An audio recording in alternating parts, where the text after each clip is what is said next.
Karjat special झणझणीत तर्रीदार शिपी आमटी बनवण्यासाठी एका मिक्सरच्या भांड्यामध्ये आलं, लसूण, खोबरं, कोथिंबीरीचं हिरवं वाटण बनवून घ्यायचं आहे. वाटण चांगलं बारीक करायचं आहे. नंतर एका टोपामध्ये आपल्याला थोडंसं तेल टाकायचं आहे आणि कढीपत्ता टाकायचा आहे. कढीपत्ता तेलात छान तडतडला की मग त्यामध्ये हिरवं वाटण टाकायचे.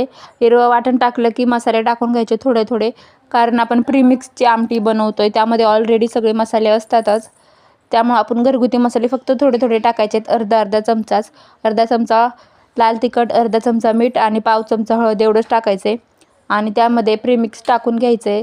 आणि प्रीमिक्स टाकल्यानंतर थोडंसं पाणी टाकायचं आहे आणि मग ते तेल सुटेपर्यंत परतून घ्यायचं आहे.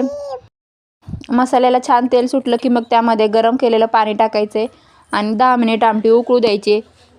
शेंगदाणे, पापड, कांदा, लिंबू सोबत आणि भाकरीसोबत कुस्करून चुरून खायची आहे. झणझणीत तर्रीदार शिपी आमटी तयार झालेली आहे.